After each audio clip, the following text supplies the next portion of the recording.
According to the New York Post, the MTA shelled out an estimated $849 million in 2014. 2018, $1.4 billion was shelled out to workers, many of whom were committed fraud for their hours worked. One worker in 2019 got paid an estimated $344,000 in overtime. 2020, the year of the pandemic. MTA shelled out an estimated $1.1 billion. The Long Island Railroad alone, $188 million in overtime. This stems from a 5-year capital program. The only problem was the Long Island Railroad was either null and void or running at minimum capacity due to the pandemic, but somehow still shelled out $188 million worth of overtime.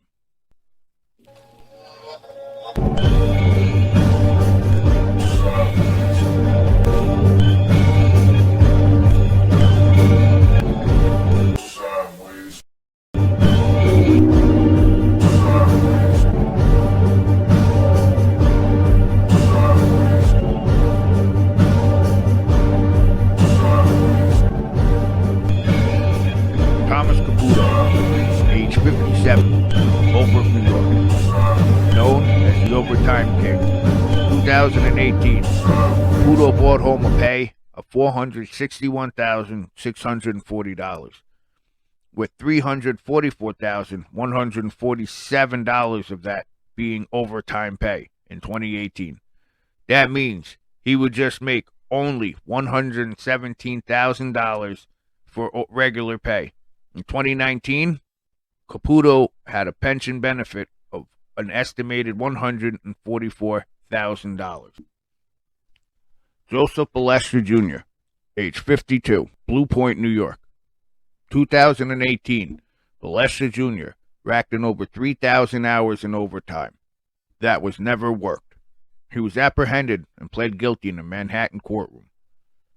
Joseph Balestra Jr. is also the son of convicted arms dealer Joseph Balestra Sr., who's done prison time in the 1990s for weapons supplied to the mob, including but not limited to brass knuckles, pistols, sawed-off shotgun, submachine guns. John Nugent, 51 years old, of Rocky Point, New York, pled guilty and received up to 6 months federal time in prison. He's also the 11th highest paid MTA worker, earning even more than the CEO himself.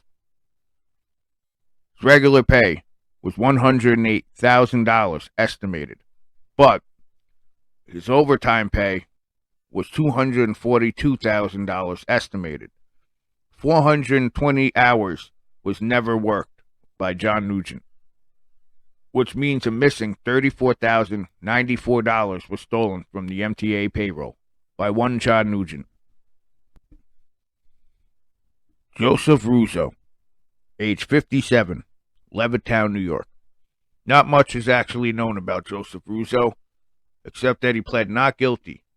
Therefore, his trial, as of this recording, is still ongoing. Frank Pizzonia, Howard Beach, New York, age 53, a track worker since 1988. He was released on a $100,000 bond. In 2018, $305,477 in pay was discovered to Frank Pizzonia. Pizzonia is also the son of Gambino crime family hitman Skinny Dom, Dominic Pizzonia, born November 19, 1941. Started working out with John Gotti and was arrested in 2007 and convicted for conspiring the murders of Thomas and Rosemary Uva.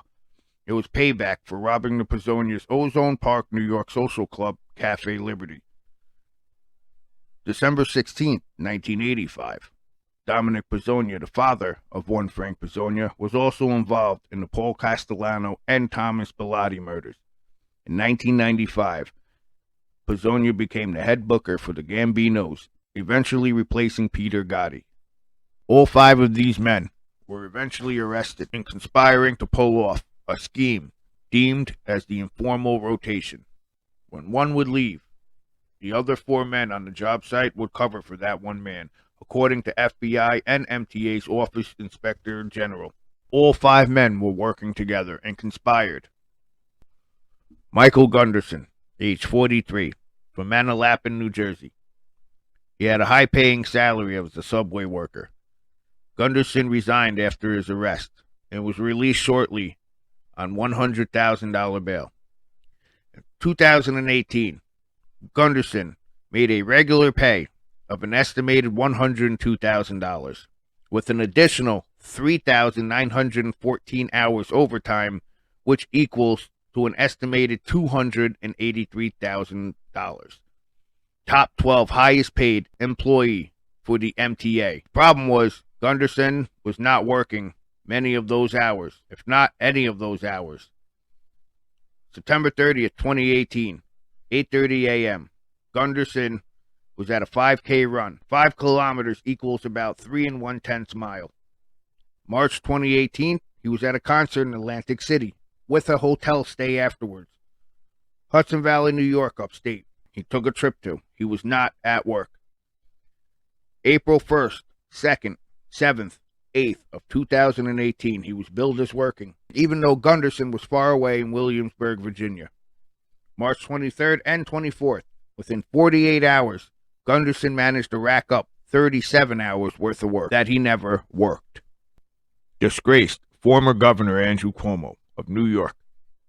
In 2018, Governor Andrew Cuomo ordered the MTA to waste an estimated $30 million on a vanity tunnel project, quote unquote, which essentially retiled 2 tunnels for the New York City subway system. The problem? Nobody can actually see those tiles because it's in a subway, and the subway carts go at immense speeds to begin with. With that said, Cuomo also started what was known now in New York, Summer of Hell, which means Cuomo made a lot of promises and had a lot of money put into the MTA Long Island Railroad projects, but never delivered on it. Instead of fixing tracks for the Long Island Railroad, which are still, to this day, in dire need of fixing, Cuomo added extra phone chargers to the waiting area, retiled the waiting areas, which, generally speaking, would cost a lot less than actually having men and women on the Long Island Railroad tracks fixing them. What happened? As the waiting areas were being redone and remodeled, which nobody asked for, left and right, there were still trains that were crashing. There were still tracks that were being lit on fire because of electrical problems. There were still delays, and to top it off, when Cuomo took over for the MTA and oversaw the MTA in 2018, that's when I repeat, that's when a lot of money was going missing. It was essentially a grab bag, a pork barrel, if you will. Tune in next time for the curse of the Long Island Railroad, here on Political This Radio.